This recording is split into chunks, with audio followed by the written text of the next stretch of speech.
I had intended the adventure of the Abbey Grange to be the last of those exploits of my friend, Mr. Sherlock Holmes, which I should ever communicate to the public. This resolution of mine was not due to any lack of material, since I have notes of many hundreds of cases to which I have never alluded, nor was it caused by any waning interest on the part of my readers in the singular personality and unique methods of this remarkable man. The real reason lay in the reluctance which Mr. Holmes has shown to the continued publication of his experiences. So long as he was in actual professional practice, the records of his successes were of some practical value to him. But since he has definitely retired from London and betaken himself to study and bee-farming on the Sussex Downs, notoriety has become hateful to him, and he has peremptorily requested that his wishes in this matter should be strictly observed. It was only upon my representing to him that I had given a promise that the adventure of the second stain should be published when the times were ripe, and pointing out to him that it is only appropriate that this long series of episodes should culminate in the most important international case which he has ever been called upon to handle, that I at last succeeded in obtaining his consent that a carefully guarded account of the incident should at last be laid before the public. If in telling the story I seem to be somewhat vague in certain details, the public will readily understand that there is an excellent reason for my reticence. It was then, in a year and even in a decade that shall be nameless, that upon one Tuesday morning in autumn we found two visitors of European fame within the walls of our humble home in Baker Street. The one, austere, high-nosed, eagle-eyed, and dominant, was none other than the illustrious Lord Bellinger, twice Premier of Britain. The other, dark, clear-cut, and elegant, hardly yet of middle age, and endowed with every beauty of body and of mind, was the Right Honourable Trelawney Hope, Secretary for European Affairs, and the most rising statesman in the country. They sat side by side upon our paper-littered settee, and it was easy to see from their worn and anxious faces that it was business of the most pressing importance which had brought them. The Premier's thin, blue-veined hands were clasped tightly over the ivory head of his umbrella, and his gaunt, ascetic face looked gloomily from Holmes to me. The European Secretary pulled nervously at his moustache, and fidgeted with the seals of his watch-chain. "When I discovered my loss, Mr. Holmes, which was at 8 o'clock this morning, I at once informed the Prime Minister. It was at his suggestion that we have both come to you." "Have you informed the police?" "No, sir," said the Prime Minister, with the quick, decisive manner for which he was famous. "We have not done so, nor is it possible that we should do so. To inform the police must, in the long run, mean to inform the public. This is what we particularly desire to avoid." "And why, sir?" "Because the document in question is of such immense importance that its publication might very easily, I might almost say probably, lead to European complications of the utmost moment. It is not too much to say that peace or war may hang upon the issue. Unless its recovery can be attended with the utmost secrecy, then it may as well not be recovered at all, for all that is aimed at by those who have taken it is that its contents should be generally known." "I understand now, Mr. Trelawney Hope. I should be much obliged if you would tell me exactly the circumstances under which this document disappeared." "That can be done in a very few words, Mr. Holmes. The letter, for it was a letter from a foreign potentate, was received 6 days ago. It was of such importance that I have never left it in my safe, but have taken it across each evening to my house in Whitehall Terrace, and kept it in my bedroom in a locked dispatch box. It was there last night. Of that I am certain. I actually opened the box while I was dressing for dinner, and saw the document inside. This morning it was gone. The dispatch box had stood beside the glass upon my dressing-table all night. I'm a light sleeper, and so is my wife. We're both prepared to swear that no one could have entered the room during the night, and yet I repeat that the paper is gone."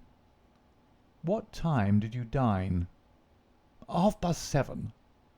"How long was it before you went to bed?" My wife had gone to the theatre. I waited up for her. It was 11:30 before we went to our room." Then for 4 hours the dispatch box had lain unguarded. "No one is ever permitted to enter that room save the housemaid in the morning and my valet or my wife's maid during the rest of the day. They are both trusty servants who have been with us for some time.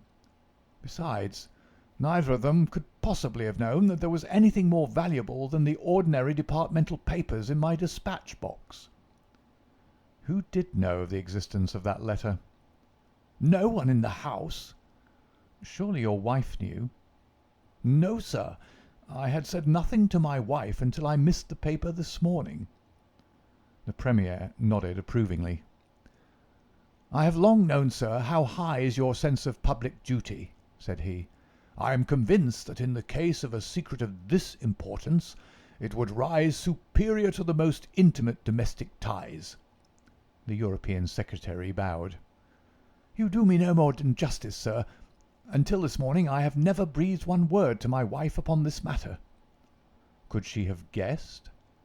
"No, Mr. Holmes, she could not have guessed, nor could anyone have guessed."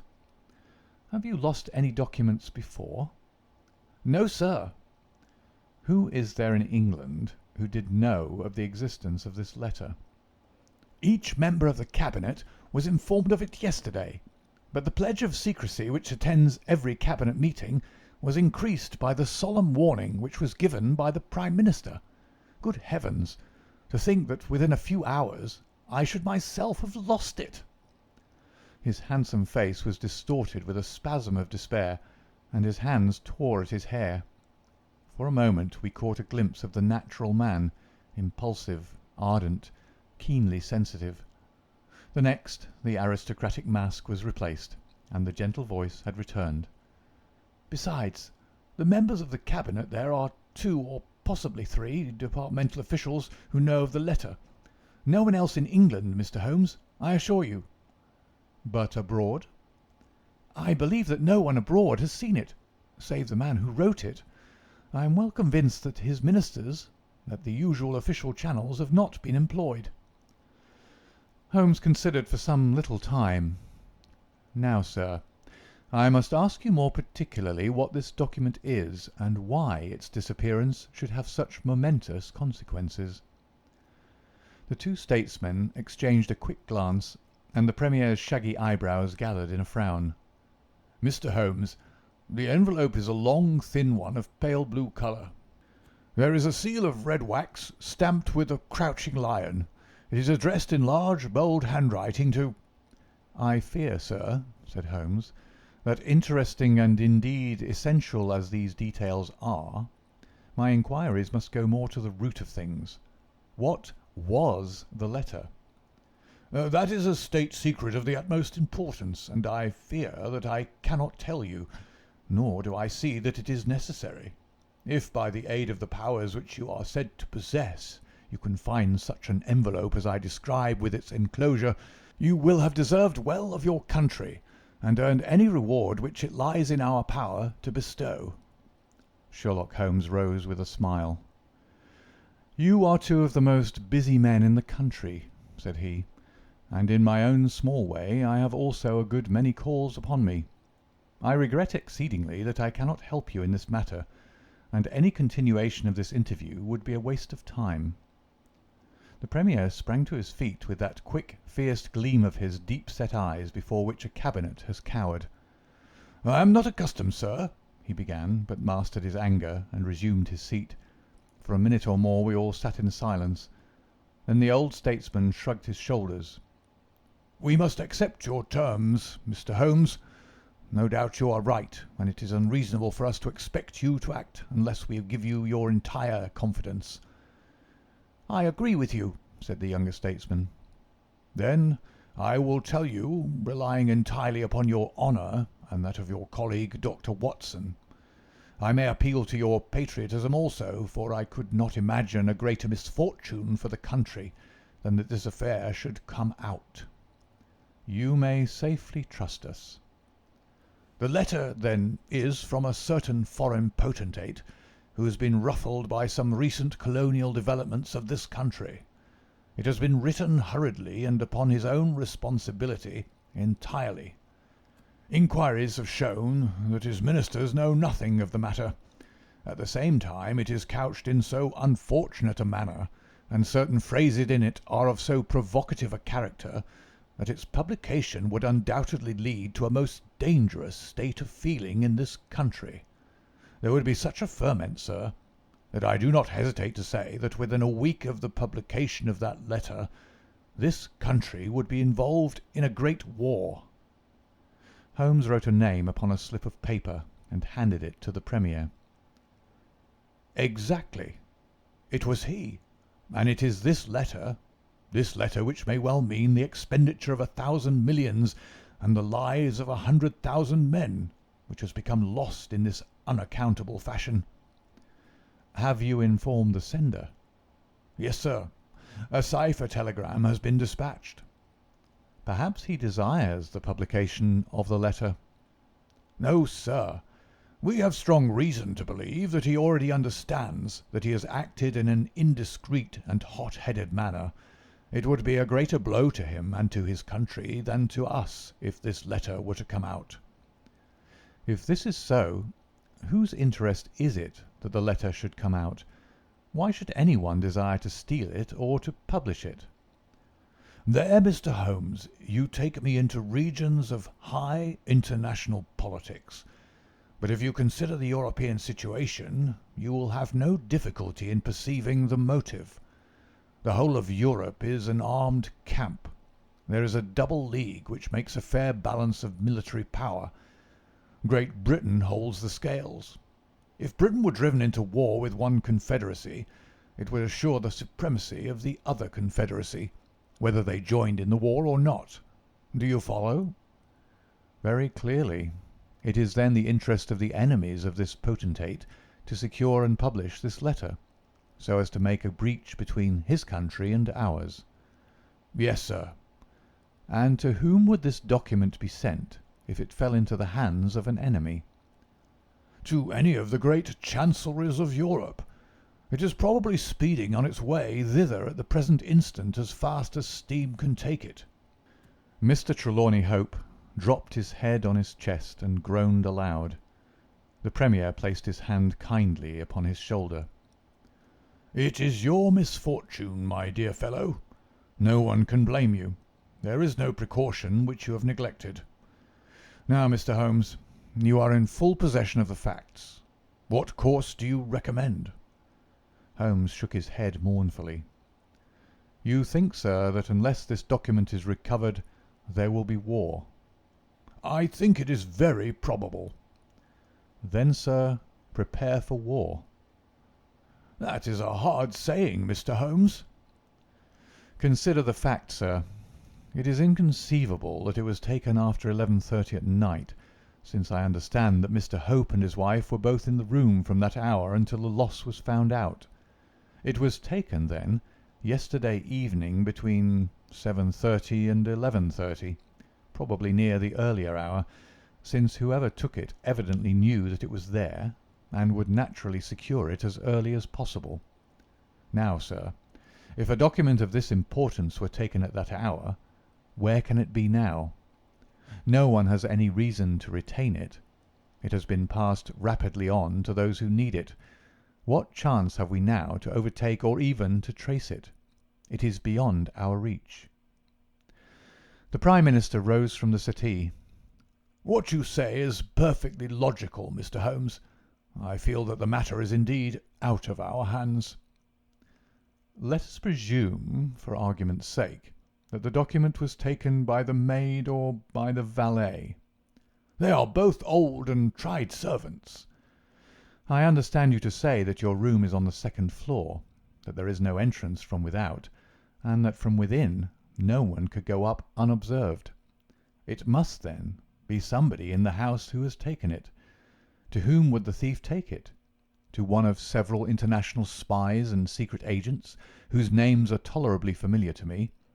There are 3 who may be said to be the heads of their profession. I will begin my research by going round and finding if each of them is at his post.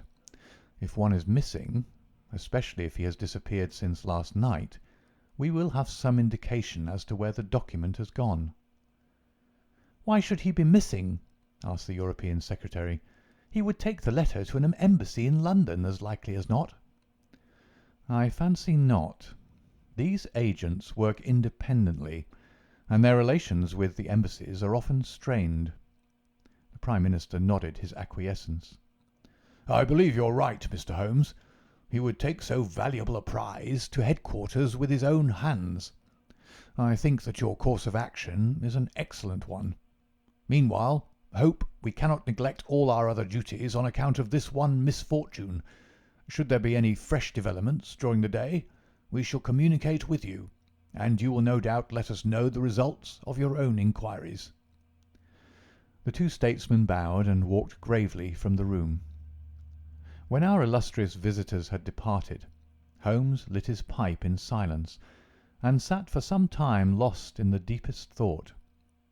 I had opened the morning paper, and was immersed in a sensational crime which had occurred in London the night before, when my friend gave an exclamation, sprang to his feet, and laid his pipe down upon the mantelpiece. "Yes," said he, "there is no better way of approaching it. The situation is desperate, but not hopeless. Even now, if we should be sure which of them has taken it, it is just possible that it has not yet passed out of his hands. After all, it is a question of money with these fellows, and I have the British Treasury behind me. If it's on the market, I'll buy it. If it means another penny on the income tax, it is inconceivable that the fellow might hold it back to see what bids come from this side before he tries his luck on the other. There are only those three capable of playing so bold a game. There are Oberstein, La Rothière, and Eduardo Lucas. I will see each of them." I glanced at my morning paper. "Is that Eduardo Lucas of Godolphin Street?" "Yes." "You will not see him." "Why not?" "He was murdered in his house last night." My friend has so often astonished me in the course of our adventures that it was with a sense of exultation that I realized how completely I had astonished him. He stared in amazement, and then snatched the paper from my hands. This was the paragraph which I had been engaged in reading when he rose from his chair. "Murder in Westminster. A crime of mysterious character was committed last night at 16 Godolphin Street, one of the old-fashioned and secluded rows of 18th century houses which lie between the river and the Abbey, almost in the shadow of the great tower of the Houses of Parliament. This small but select mansion has been inhabited for some years by Mr. Eduardo Lucas, well known in society circles, both on account of his charming personality and because he has the well-deserved reputation of being one of the best amateur tenors in the country. Mr. Lucas is an unmarried man, 34 years of age, and his establishment consists of Mrs. Pringle, an elderly housekeeper, and of Mitten, his valet. The former retires early and sleeps at the top of the house. The valet was out for the evening, visiting a friend at Hammersmith.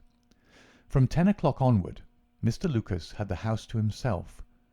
What occurred during that time has not yet transpired, but at 11:45, Police Constable Barrett, passing along Godolphin Street, observed that the door of number 16 was ajar.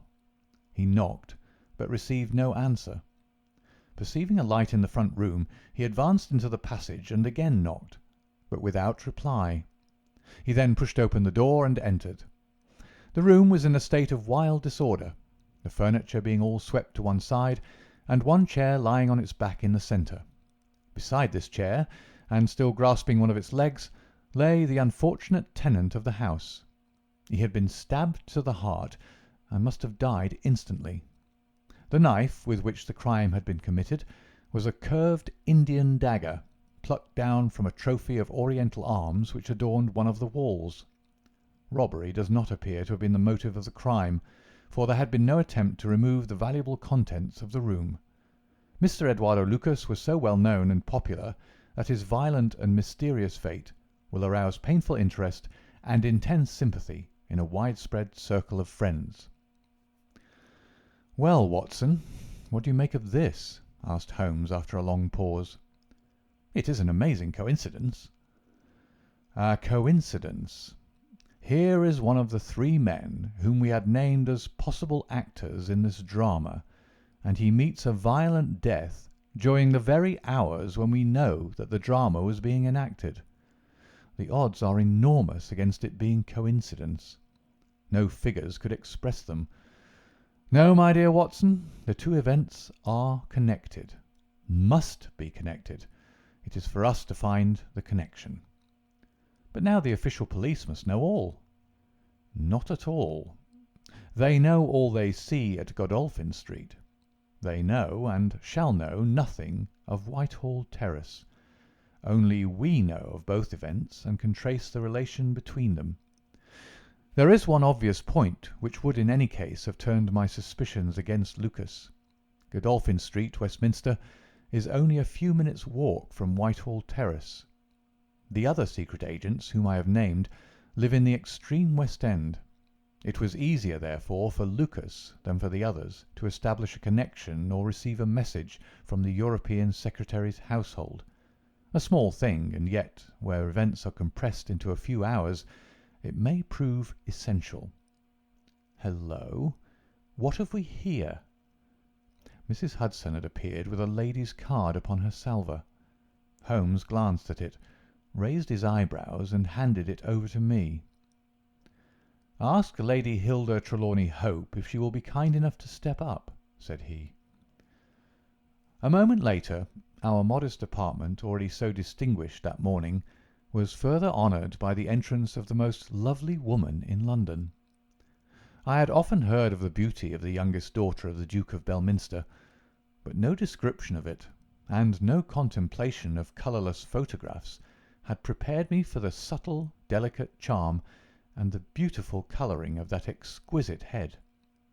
And yet, as we saw it that autumn morning, it was not its beauty which would be the first thing to impress the observer. The cheek was lovely, but it was paled with emotion. The eyes were bright, but it was the brightness of fever. The sensitive mouth was tight and drawn in an effort after self-command. Terror, not beauty, was what sprang first to the eye, as our fair visitor stood framed for an instant in the open door. "Has my husband been here, Mr. Holmes?" "Yes, madam, he has been here." "Mr. Holmes, I implore you not to tell him that I came here." Holmes bowed coldly and motioned the lady to a chair. "Your ladyship places me in a very delicate position.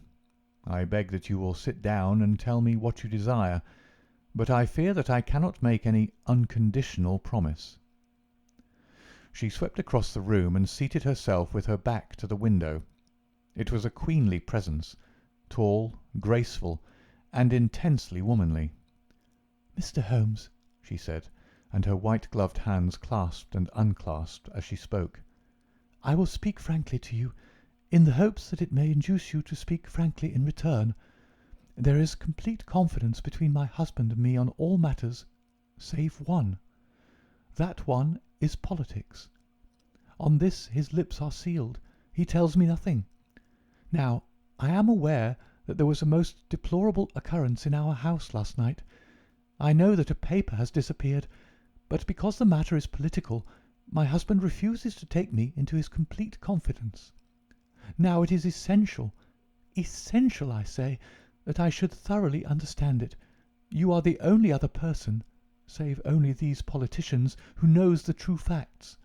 I beg you then, Mr. Holmes, to tell me exactly what has happened and what it will lead to. Tell me all, Mr. Holmes. Let no regard for your client's interests keep you silent, for I assure you that his interests, if he would only see it, would be best served by taking me into his complete confidence. What was this paper which was stolen?" "Madam, what you ask me is really impossible." She groaned and sank her face in her hands. "You must see that it is so, madam. If your husband thinks fit to keep you in the dark over this matter, is it for me, who has only learned the true facts under the pledge of professional secrecy, to tell what he has withheld? It is not fair to ask it. It is him you must ask." "I have asked him. I came to you as a last resource. But without your telling me anything definite, Mr. Holmes, you may do a great service if you would enlighten me on one point." "What is it, madam?" "Is my husband's political career likely to suffer through this incident?" "Well, madam, unless it is set right, it may certainly have a very unfortunate effect." "Oh!" She drew in her breath sharply, as one whose doubts are resolved. "One more question, Mr. Holmes. From an expression which my husband dropped in the first shock of this disaster, I understood that terrible public consequences might arise from the loss of this document." "If he said so, I certainly cannot deny it." "Of what nature are they?" "Nay, madam, there again you ask me more than I can possibly answer." "Then I will take up no more of your time. I cannot blame you, Mr. Holmes, for having refused to speak more freely, and you on your side will not, I am sure, think the worse of me because I desire, even against his will, to share my husband's anxieties. Once more I beg that you will say nothing of my visit." She looked back at us from the door, and I had a last impression of that beautiful haunted face, the startled eyes, and the drawn mouth. Then she was gone. "Now, Watson, the fair sex is your department," said Holmes with a smile, when the dwindling frou-frou of skirts had ended in the slam of the front door. "What was the fair lady's game? What did she really want? Surely her own statement is clear and her anxiety very natural." Think of her appearance, Watson, her manner, her suppressed excitement, her restlessness, her tenacity in asking questions. Remember that she comes of a caste who do not lightly show emotion. She was certainly much moved. Remember also the curious earnestness with which she assured us that it was the best for her husband that she should know all. What did she mean by that? And you must have observed, Watson, how she manoeuvred to have the light at her back. She did not wish us to read her expression. Yes, she chose the one chair in the room. And yet the motives of women are so inscrutable. You remember the woman at Margate whom I suspected for the same reason? No powder on her nose. That proved to be the correct solution. How can you build on such a quicksand? Their most trivial action may mean volumes, or their most extraordinary conduct may depend upon a hairpin or a curling tongs. Good morning, Watson. You're off? Yes, I will while away the morning at Godolphin Street with our friends of the regular establishment. With Eduardo Lucas lies the solution of our problem, though I must admit that I have not an inkling as to what form it may take. It is a capital mistake to theorize in advance of the facts. Do you stay on guard, my good Watson, and receive any fresh visitors. I'll join you at lunch if I am able. All that day, and the next, Holmes was in a mood which his friends would call taciturn, and others morose. He ran out and ran in, smoked incessantly, played snatches on his violin, sank into reveries, devoured sandwiches at irregular hours, and hardly answered the casual questions which I put to him. It was evident to me that things were not going well with him or his quest. He would say nothing of the case, and it was from the papers that I learned the particulars of the inquest, and the arrest with the subsequent release of John Mitten, the valet of the deceased. The coroner's jury brought in the obvious wilful murder, but the parties remained as unknown as ever. No motive was suggested. The room was full of articles of value, but none had been taken. The dead man's papers had not been tampered with. They were carefully examined, and showed that he was a keen student of international politics, an indefatigable gossip, a remarkable linguist, and an untiring letter-writer. He had been on intimate terms with the leading politicians of several countries, but nothing sensational was discovered among the documents which filled his drawers. As to his relations with women, they appeared to have been promiscuous but superficial. He had many acquaintances among them, but few friends and no one whom he loved. His habits were regular. his conduct inoffensive, his death was an absolute mystery and likely to remain so. As to the arrest of John Mitten, the valet, it was a counsel of despair as an alternative to absolute inaction. But no case could be sustained against him. He had visited friends in Hammersmith that night. The alibi was complete. It is true that he started home at an hour which would have brought him to Westminster before the time when the crime was discovered, but his own explanation that he had walked part of the way seemed probable enough in view of the fineness of the night. He had actually arrived at 12 o'clock, and appeared to be overwhelmed by the unexpected tragedy. He had always been on good terms with his master. Several of the dead man's possessions, notably a small case of razors, had been found in the valet's boxes, but he explained that they had been presents from the deceased, and the housekeeper was able to corroborate the story. Mitten had been in Lucas's employment for 3 years. It was noticeable that Lucas did not take Mitten on the continent with him. Sometimes he visited Paris for 3 months on end, but Mitten was left in charge of the Godolphin Street house. As to the housekeeper, she had heard nothing on the night of the crime. If her master had a visitor, he had himself admitted him. So for 3 mornings the mystery remained, so far as I could follow it in the papers. If Holmes knew more, he kept his own counsel. But as he told me that Inspector Lestrade had taken him into his confidence in the case, I knew that he was in close touch with every development. Upon the 4th day there appeared a long telegram from Paris, which seemed to solve the whole question. "A discovery has just been made by the Parisian police," said the Daily Telegraph, "which raises the veil which hung around the tragic fate of Mr. Eduardo Lucas, who met his death by violence last Monday night at Godolphin Street, Westminster. Our readers will remember that the deceased gentleman was found stabbed in his room, and that some suspicion attached to his valet, but that the case broke down on an alibi. Yesterday a lady who has been known as Madame Henri Forney, occupying a small villa in the Rue Austerlitz, was reported to the authorities by her servants as being insane.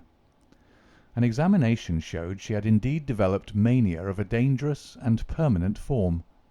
On inquiry, the police have discovered that Madame Henri Forney only returned from a journey to London on Tuesday last, and there is evidence to connect her with the crime at Westminster.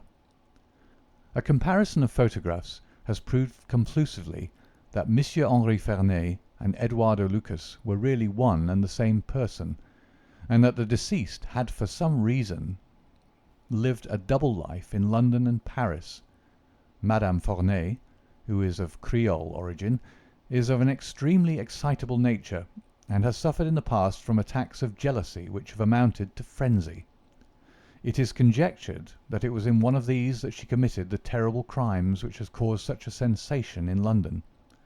Her movements upon the Monday night have not yet been traced, but it is undoubted that a woman answering to her description attracted much attention at Charing Cross Station on Tuesday morning by the wildness of her appearance and the violence of her gestures. It is probable, therefore, that the crime was either committed when insane, or that its immediate effect was to drive the unhappy woman out of her mind. At present she is unable to give any coherent account of the past, and the doctors hold out no hopes of the re-establishment of her reason. There is evidence that a woman who might have been Madame Forney was seen for some hours upon Monday night, watching the house in Godolphin Street. What do you think of that, Holmes? I had read the account aloud to him while he finished his breakfast. My dear Watson, said he, as he rose from the table and paced up and down the room, you are most long-suffering, but if I have told you nothing in the last 3 days, it is because there is nothing to tell. Even now this report from Paris does not help us much. Surely it is final as regards the man's death. The man's death is a mere incident, a trivial episode, in comparison with our real task, which is to trace this document and save a European catastrophe. Only one important thing has happened in the last 3 days, and that is that nothing has happened. I get reports almost hourly from the government, and it is certain that nowhere in Europe is there any sign of trouble. Now, if this letter were loose, No, it can't be loose. But if it isn't loose, where can it be? Who has it? Why is it held back? That's the question that beats in my brain like a hammer. Was it indeed a coincidence that Lucas should meet his death on the night when the letter disappeared? Did the letter ever reach him? If so, why is it not among his papers? Did this mad wife of his carry it off with her? If so, is it in her house in Paris? How could I search for it without the French police having their suspicions aroused? It is a case, my dear Watson, where the law is as dangerous to us as the criminals are. Every man's hand is against us, and yet the interests at stake are colossal. Should I bring it to a successful conclusion, it will certainly represent the crowning glory of my career. Ah, here is my latest from the front. He glanced hurriedly at the note which had been handed in. Hello! Lestrade seems to have observed something of interest. Put on your hat, Watson, and we will stroll down together to Westminster. It was my first visit to the scene of the crime, a high, dingy, narrow-chested house, prim, formal and solid, like the century which gave it birth. Lestrade's bulldog features gazed out at us from the front window, and he greeted us warmly when a big constable had opened the door and let us in. The room into which we were shown was that in which the crime had been committed, but no trace of it now remained, save an ugly, irregular stain upon the carpet. This carpet was a small square drugget in the centre of the room, surrounded by a broad expanse of beautiful old-fashioned wood flooring in square blocks, highly polished. Over the fireplace was a magnificent trophy of weapons, one of which had been used on that tragic night. In the window was a sumptuous writing desk, and every detail of the apartment, the pictures, the rugs, and the hangings, all pointed to a taste which was luxurious to the verge of effeminacy. "Seen the Paris news?" asked Lestrade. Holmes nodded. "Our French friends seem to have touched the spot this time. No doubt it's just as they say. She knocked at the door. Surprise visit, I guess, for he kept his life in watertight compartments. He let her in, couldn't keep her in the street. She told him how she had traced him, reproached him. One thing led to another, and then with that dagger so handy, the end soon came. It wasn't all done in an instant, though, for these chairs were all swept over yonder, and he had one in his hand as if he'd tried to hold her off with it. We've got it all clear as if we can see it." Holmes raised his eyebrows. "And yet you have sent for me." "Oh, yes, that's another matter. A mere trifle, but the sort of thing you take an interest in. Queer, you know, and what you might call freakish. It's nothing to do with the main fact. Can't have on the face of it." "What is it, then?" "Well, you know, after a crime of this sort, we're very careful to keep things in their position. Nothing's been moved. Officer in charge here day and night. This morning, as the man was buried and the investigation over, as far as this room is concerned, we thought we could tidy up a bit. This carpet, you see, it's not fastened down, only just laid there. We'd occasion to raise it. We found—" "Yes, you found—" Holmes's face grew tense with anxiety. "Well, I'm sure you'd never guess in 100 years what we did find. You see that stain on that carpet? Well, a great deal must have soaked through, must it not?" "Undoubtedly it must." "Well, you'll be surprised to hear that there's no stain on the white woodwork to correspond." "No stain? But there must—" "Yeah, so you'd say, but the fact remains that there isn't." He took the corner of the carpet in his hand, and turning it over, he showed that it was indeed as he said. "But the underside is as stained as the upper. It must have left a mark." Lestrade chuckled with delight at having puzzled the famous expert. "Now, I'll show you the explanation. There is a second stain, but it does not correspond with the other. See for yourself." As he spoke, he turned over another portion of the carpet, and there, sure enough, was a great crimson spill upon the square white facing of the old-fashioned floor. "What do you make of that, Mr. Holmes?" "Why, it is simple enough. The two stains did correspond, but the carpet has been turned round. As it was square and unfastened, it was easily done. "The official police don't need you, Mr. Holmes, to tell them that the carpet must have been turned round.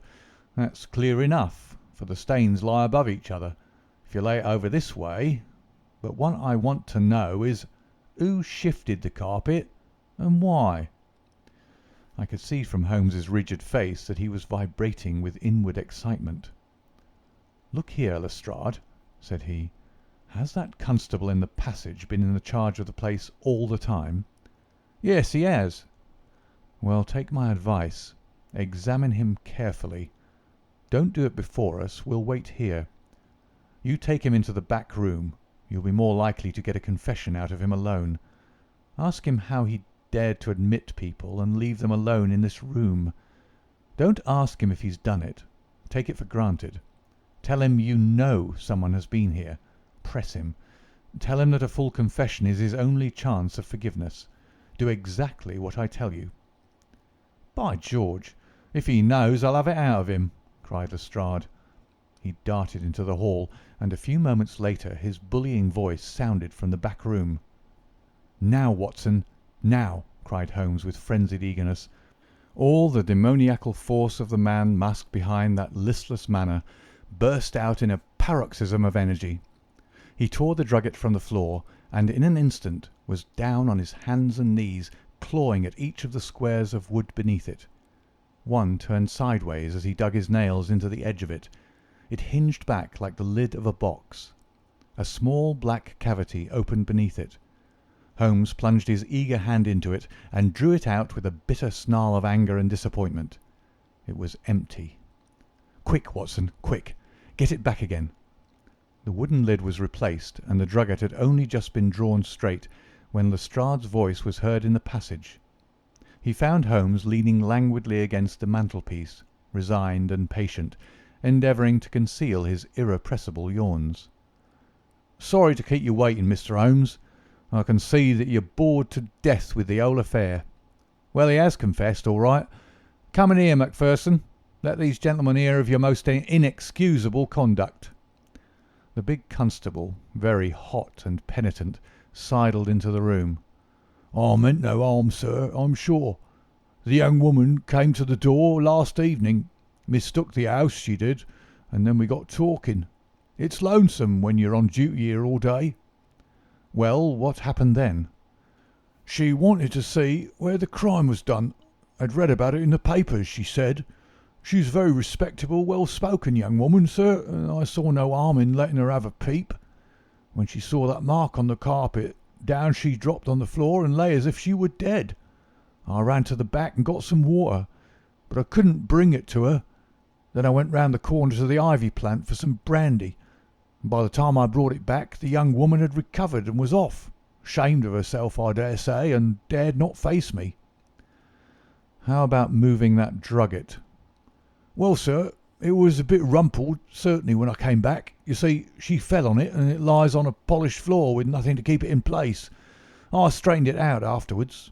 "It's a lesson to you that you can't deceive me, Constable Macpherson," said Lestrade with dignity. "No doubt you thought that your breach of duty could never be discovered, and yet a mere glance at that drugget was enough to convince me that someone has been admitted to the room. It's lucky for you, my man, that nothing is missing, or you'd find yourself in Queer Street. I'm sorry to have called you down over such a petty business, Mr. Holmes, but I thought the point of the second stain not corresponding with the first would interest you." "Certainly it was most interesting. Has this woman only been here once, Constable?" "Yes, sir, only once." "Who was she?" "Don't know the name, sir. Was answering an advertisement about typewriting and came to the wrong number. Very pleasant, genteel young woman, sir." "Tall? Handsome?" "Yes, sir. She was a well-grown young woman. I suppose you might say she was handsome. Perhaps some would say she was very handsome. 'Oh, officer, do let me have a peep,' says she. She had pretty coaxing ways, as you might say, and I thought there was no harm in letting her just put her head through the door." "How was she dressed?" "Quiet, sir. A long mantle down to her feet." "What time was it?" "It was just growing dusk at the time. They were lighting the lamps as I came back with the brandy." "Very good," said Holmes. "Come, Watson, I think that we have more important work elsewhere." As we left the house, Lestrade remained in the front room while the repentant constable opened the door to let us out. Holmes turned on the step and held up something in his hand. The constable stared intently. "Good Lord, sir!" he cried with amazement on his face. Holmes put his fingers on his lips, replaced his hand in his breast pocket, and burst out laughing as we turned down the street. "Excellent," said he. "Come, friend Watson, the curtain rings up for the last act. You will be relieved to hear that there will be no war, that the Right Honourable Trelawney Hope will suffer no setback in his brilliant career, that the indiscreet sovereign will receive no punishment for his indiscretion, that the Prime Minister will have no European complication to deal with, and that with a little tact and management upon our part, nobody will be a penny the worse for what might have been a very ugly incident." My mind filled with admiration for this extraordinary man. "You've solved it!" I cried. "Hardly that, Watson. There are some points which are as dark as ever, but we have so much that it will be our own fault if we cannot get the rest. We will go straight to Whitehall Terrace and bring the matter to a head." When we arrived at the residence of the European Secretary, it was for Lady Hilda Trelawney Hope that Sherlock Holmes inquired. We were shown into the morning-room. "Mr. Holmes," said the lady, and her face was pink with her indignation, "this is surely most unfair and ungenerous upon your part. I desired, as I have explained, to keep my visit to you a secret, lest my husband should think that I was intruding into his affairs, and yet you compromise me by coming here and so showing that there are business relations between us." "Unfortunately, madam, I had no possible alternative. I have been commissioned to recover this immensely important paper. I must therefore ask you, madam, to be kind enough to place it in my hands." The lady sprang to her feet, with the colour all dashed in an instant from her beautiful face. Her eyes glazed. She tottered. I thought that she would faint. Then with a grand effort she rallied from the shock, and a supreme astonishment and indignation chased every other expression from her features. You insult me, Mr. Holmes." Come, madam, it is useless. Give up the letter." She darted to the bell. "The butler shall show you out." "Do not ring, Lady Hilda. If you do, then all my earnest efforts to avoid a scandal will be frustrated. Give up the letter, and all will be set right. If you will work with me, I can arrange everything. If you work against me, I must expose you." She stood grandly defiant, a queenly figure, her eyes fixed upon his as if she would read his very soul. Her hand was on the bell, but she had forborne to ring it. "You are trying to frighten me. It is not a very manly thing, Mr. Holmes, to come here and browbeat a woman. You say that you know something. What is it that you know?" "Pray sit down, madam. You will hurt yourself there if you fall. I will not speak until you sit down. Thank you." "I give you 5 minutes, Mr. Holmes." "One is enough, Lady Hilda. I know of your visit to Eduardo Lucas, of your giving him this document, of your ingenious return to the room last night, and of the manner in which you took the letter from the hiding-place under the carpet." She stared at him with an ashen face, and gulped twice before she could speak. "You are mad, Mr. Holmes. You are mad," she cried at last. He drew a small piece of cardboard from his pocket. It was the face of a woman cut out of a portrait. "I have carried this because I thought it might be useful," said he. "The policeman has recognized it." She gave a gasp, and her head dropped back in the chair. "Come, Lady Hilda, you have the letter. The matter may still be adjusted. I have no desire to bring trouble to you. My duty ends when I have returned the lost letter to your husband. Take my advice and be frank with me. It is your only chance." Her courage was admirable. Even now she would not own defeat. "I tell you again, Mr. Holmes, that you are under some absurd illusion." Holmes rose from his chair. "I am sorry for you, Lady Hilda. I have done my best for you. I can see that it is all in vain." He rang the bell. The butler entered. "Is Mr. Trelawney Hope at home?" "He will be home, sir, at 1:15. Holmes glanced at his watch. "Still a quarter of an hour," said he. "Very good. I shall wait." The butler had hardly closed the door behind him when Lady Hilda was down on her knees at Holmes's feet, her hands outstretched, her beautiful face upturned and wet with her tears. "Oh, spare me, Mr. Holmes, spare me!" she pleaded in a frenzy of supplication. "For heaven's sake, don't tell him. I love him so. I would not bring one shadow on his life, and this I know would break his noble heart." Holmes raised the lady. "I am thankful, madam, that you have come to your senses even at this last moment. There is not an instant to lose. Where is the letter?" She darted across to a writing desk, unlocked it, and drew out a long blue envelope. "Here it is, Mr. Holmes. Would to heaven I had never seen it." "How can we return it?" Holmes muttered. "Quick, quick, we must think of some way. Where is the dispatch box?" "Still in his bedroom." "What a stroke of luck! Quick, madam, bring it here." A moment later she had appeared with a red flat box in her hand. "How did you open it before? You have a duplicate key?" "Yes, of course you have. Open it." From out of her bosom Lady Hilda had drawn a small key. The box flew open. It was stuffed with papers. Holmes thrust the blue envelope deep down into the heart of them, between the leaves of some other document. The box was shut, locked, and returned to the bedroom. "Now we are ready for him," said Holmes. "We have still 10 minutes. I am going far to screen you, Lady Hilda. In return you will spend the time in telling me frankly the real meaning of this extraordinary affair." "Mr. Holmes, I will tell you everything," cried the lady.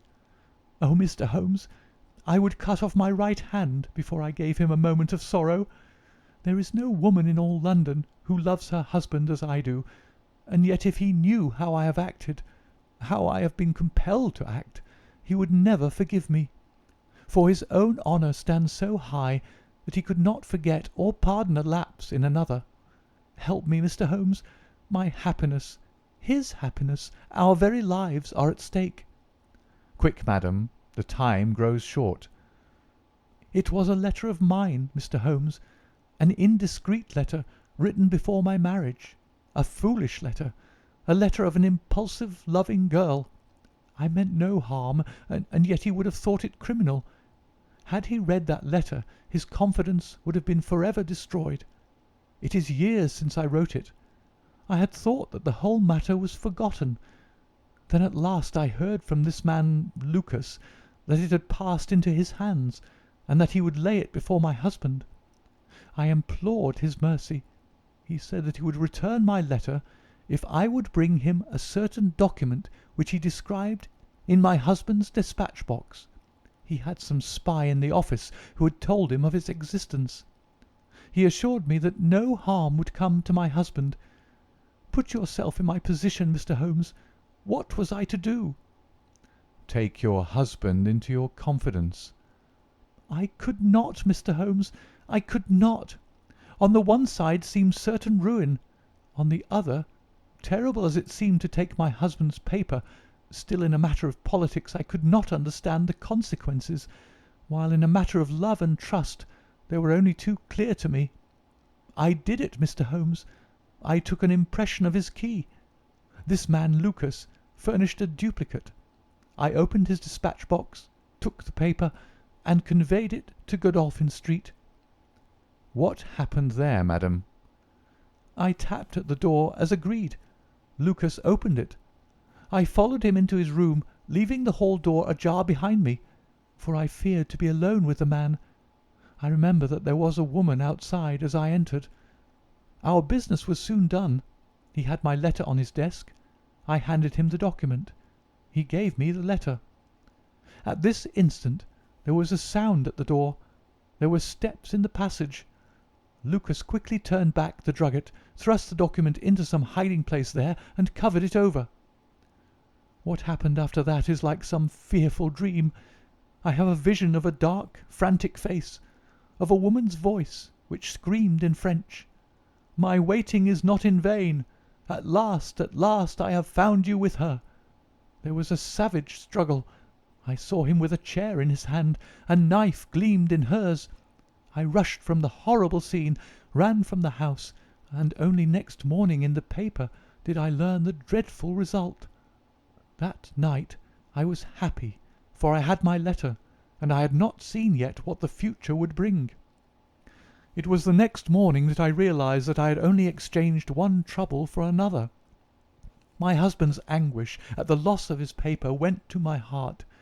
I could hardly prevent myself from then kneeling down at his feet and telling him what I had done. But that again would mean a confession of the past. I came to you that morning in order to understand the full enormity of my offence. From the instant that I grasped it, my whole mind was turned to the one thought of getting back my husband's paper. It must still be where Lucas had placed it, for it was concealed before this dreadful woman entered the room. If it had not been for her coming, I should not have known where his hiding-place was. How was I to get into the room? For 2 days I watched the place, but the door was never left open. Last night I made a last attempt. What I did and how I succeeded you have already learned. I brought the paper back with me and thought of destroying it, since I could see no way of returning it without confessing my guilt to my husband. Heavens, I hear his step upon the stair. The European secretary burst excitedly into the room. "Any news, Mr. Holmes? Any news?" he cried. "I have some hopes." "Oh, thank heaven!" His face became radiant. "The Prime Minister is lunching with me. May he share your hopes? He has nerves of steel, and yet I know that he has hardly slept since this terrible event. Jacobs, will you ask the Prime Minister to come up? As to you, dear, I fear that this is a matter of politics. We will join you in a few minutes in the dining-room." The Prime Minister's manner was subdued, but I could see by the gleam of his eyes and the twitchings of his bony hands that he shared the excitement of his young colleague. "I understand that you have something to report, Mr. Holmes." "Purely negative as yet," my friend answered. "I have inquired at every point where it might be, and I am sure that there is no danger to be apprehended." "But that is not enough, Mr. Holmes. We cannot live forever on such a volcano. We must have something definite." "I am in hopes of getting it. That is why I am here. The more I think of the matter, the more convinced I am that the letter has never left this house." "Mr. Holmes!" "If it had, it would have certainly been public by now." "But why should anyone take it in order to keep it in this house?" "I am not convinced that anyone did take it." "Then how could it leave the dispatch box?" "I am not convinced that it ever did leave the dispatch box." "Mr. Holmes, this joking is very ill-timed. You have my assurance that it left the box." "Have you examined the box since Tuesday morning?" "No, it was not necessary." "You may conceivably have overlooked it." "Impossible, I say." "But I am not convinced of it. I have known such things to happen. I presume there are other papers there. Well, it may have got mixed up with them." "It was on the top." "Someone may have shaken the box and displaced it." No, I had everything out." "Surely it is easily decided, Hope," said the Premier. "Let us have the dispatch box brought in." The secretary rang the bell. "Jacobs, bring down my dispatch box. This is a farcical waste of time, but still, if nothing else will satisfy you, it shall be done. Thank you, Jacobs. Put it here. I have always had the key on my watch-chain. Here are the papers, you see. A letter from Lord Merrow, report from Sir Charles Hardy, memorandum from Belgrade, note on the Russo-German grain taxes, letter from Madrid, note from Lord Flowers. Good heavens! What is this? Lord Bellinger! Lord Bellinger!" The Premier snatched the blue envelope from his hand. "Yes, it is it. And the letter is intact, Hope. I congratulate you." Thank you. What a weight from my heart. But this is inconceivable. Impossible. Mr. Holmes, You're a wizard, a sorcerer. How did you know it was there?" "Because I knew it was nowhere else." "I cannot believe my eyes." He ran wildly to the door. "Where is my wife? I must tell her all is well. Hilda! Hilda!" We heard his voice on the stairs. The Premier looked at Holmes with twinkling eyes. "Come, sir," said he. "There is more than this than meets the eye. How came the letter back in the box?" Holmes turned away smiling from the keen scrutiny of those wonderful eyes.